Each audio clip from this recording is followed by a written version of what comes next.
Le point de départ de notre arbre généalogique est Aboubacar Barbero José Pequeño. Il constitue la première génération.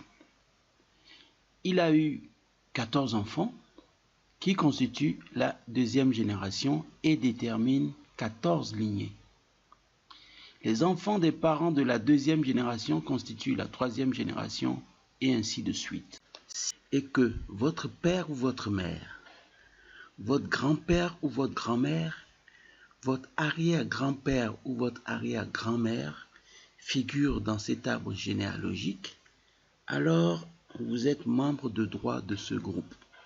Si vous le souhaitez, vous serez ajouté à ce groupe. Nos objectifs sont les suivants.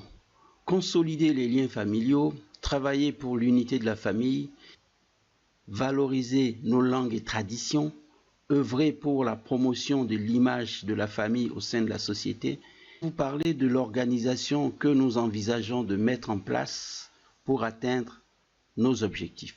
Nous allons créer un conseil des sages. Tous les parents qui ont plus de 60 ans seront automatiquement membres de ce conseil des sages. En dessous du conseil des sages, nous aurons un comité opérationnel qui va superviser les travaux de plusieurs groupes. Il y aura le groupe communication, le groupe trésorerie qui s'occupera des cotisations, le groupe projet qui va proposer des projets à court terme et des projets à long terme. Le premier projet à court terme, ce sera l'acquisition de tentes, de chaises pour nos réunions. Nous envisageons également d'acheter un vidéoprojecteur et un ordinateur pour ce premier projet. Il y aura évidemment d'autres projets à plus long terme, mais il reviendra au groupe projet de nous faire des propositions. Nous aurons un groupe qui s'occupera des événements familiaux, un groupe qui s'occupera des activités culturelles et un groupe qui s'occupera de l'arbre généalogique. Il est possible qu'au fil du temps, d'autres groupes viennent s'ajouter aux groupes qui ont été présentés ici.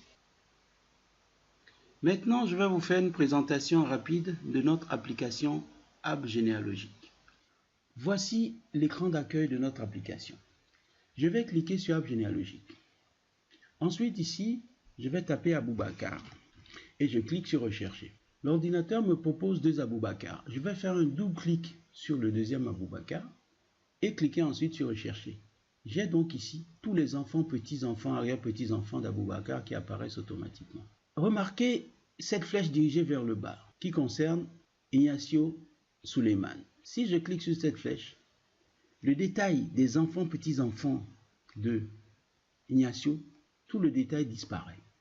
Si je reclique, le détail réapparaît. Donc là, j'ai en détail tous les enfants, petits-enfants, arrière-petits-enfants de Ignacio. Donc ce bouton permet d'enrouler ou de dérouler une arborescence. Continuons, ici maintenant je vais taper Ignacio. Je vais rechercher Ignacio. Si je clique ici sur Rechercher, je n'ai qu'un seul Ignacio, je vois automatiquement tout l'arbre généalogique correspondant qui apparaît. Donc j'ai ses enfants, ses petits-enfants, ses arrière-petits-enfants. Et là, j'ai automatiquement sa photo qui apparaît. Si je clique sur la photo, je peux la zoomer et j'ai la possibilité, pour chacun des parents, de mémoriser 3 photos, deuxième photo et troisième photo. J'ai même la possibilité, en cliquant sur ce bouton, de faire apparaître un album photo quand il existe. J'ai la possibilité également, en cliquant sur Documents administratifs, de visualiser un fichier PDF qui peut comporter une page, 10 pages, 100 pages, il n'y a pas de limite.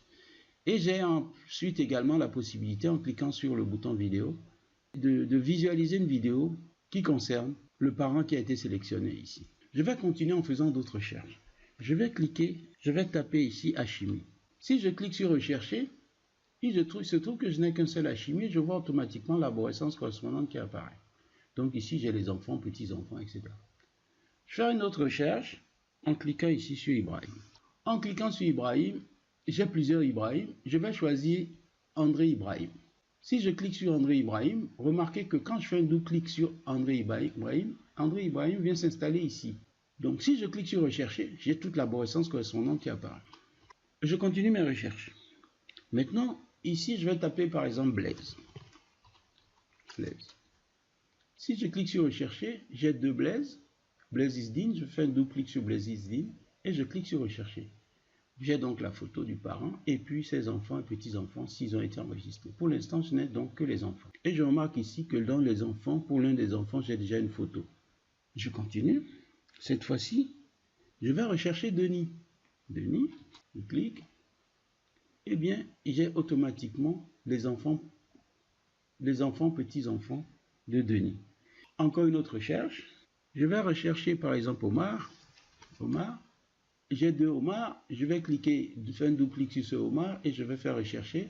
J'ai peu d'informations sur Omar qui était d'ailleurs un chef de famille. Je continue mes recherches. Ici, je vais rechercher Erasme. Quand je clique sur Erasme, j'ai toutes les informations, donc les informations qui les concernent, ses enfants, petits-enfants, arrière-petits-enfants, etc. Je continue avec Joachim. J'ai donc ses enfants, petits-enfants, mais je vais vous faire remarquer ici que j'ai la possibilité, en cliquant sur enfants seulement, de voir la liste de ses enfants. Et j'ai la possibilité également ici, en cliquant sur les frères seulement, j'ai la possibilité d'avoir la liste de ses frères. Cette fois-ci, je vais chercher Joseph du Cameroun. J'ai sa photo et j'ai les noms de ses enfants. Mais je n'ai pas encore les noms de ses petits-enfants. Et pour finir ici, je vais chercher Mohamed. L'ordinateur s'est positionné sur le premier Mohamed, donc ses enfants, petits-enfants. Ensuite, je peux zoomer sur la photo, mais j'ai préparé ici un petit album. Si je clique sur album photo, j'ai un album photo. Maintenant, je vais rechercher les parents par pays. Ici, je vais choisir par exemple le Cameroun. Ici, j'ai tous les parents qui ont été déclarés comme résidents au Cameroun. Et pour chacun des parents, j'ai un certain nombre d'informations. Je vais continuer mes recherches. Je vais rechercher les informations par génération. Je vais chercher ici la 3e génération. Je clique sur rechercher. Et là, j'ai tous les parents de la 3e génération. Je continue. Je vais pouvoir ressortir les parents par lignée. Il suffit de choisir une lignée. Je vais avoir tous les parents de la lignée. Il sera possible un peu plus tard de ressortir les parents par métier. Je peux également ressortir des graphiques par pays. Ici, je vais avoir le nombre de personnes enregistrées par pays. J'ai la possibilité également de ressortir le nombre de parents par génération. Donc première génération, deuxième génération. Pour l'instant, pour la 6e génération, je n'ai que 11 personnes alors que je devrais en avoir plus. Mais pour l'instant, il n'y a que 11 qui ont été enregistrées. Je peux également avoir un graphique par lignée. Je vais cliquer ici sur banque d'images. Dans notre application, on a des images d'archives. Des images d'une façon générale qui sont regroupées par catégorie. La première catégorie, c'est la catégorie archives. Si je clique ici, puis ensuite sur les 3 petits points qui sont là, ici, je vais pouvoir visualiser quelques documents d'archives. Quand je clique là, je vois par exemple une pièce d'identité de Parezo Ibrahim qui est née en 1895. Plus loin ici, j'ai un document d'administration française qui a été fourni par des personnes qui sont au Niger. Ce document fait passer le salaire de Parezo Joachim de 200 francs à 250 francs le 1er février 1920 à Zender, au Niger. Nous avons ensuite un autre groupe de photos. Si je clique photos dans la rubrique événements familiaux, ici, nous avons des photos sur Parezo 2005. Si je clique là, j'ai des photos qui sont à la disposition des parents, des photos que vous pouvez donc consulter. Voilà. Il y a d'autres rubriques en cours de constitution, on en parlera un peu plus tard.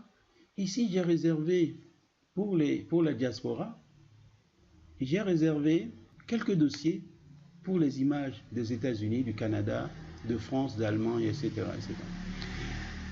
Une rubrique a été réservée pour les opérateurs économiques dans plusieurs domaines d'activité, la culture, le droit, la médecine, la pharmacie, l'immobilier, la restauration, la mode, les BTP, tout ce qui est activité sportive, informatique et télécom, et puis e-commerce. Ici, nous avons un volet vie familiale où vous pourrez voir certains sites.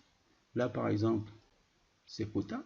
Les parents du Niger ont bien travaillé. Ils ont présenté récemment une ligne de plus de 500 noms et nous espérons faire aussi bien qu'eux. Eh bien, je vous remercie pour votre attention et je vous dis à bientôt. Mon nom est Francis Romain Parezo. C'est moi donc qui ai créé cette application à la demande du chef de famille, Oyez Camp 3,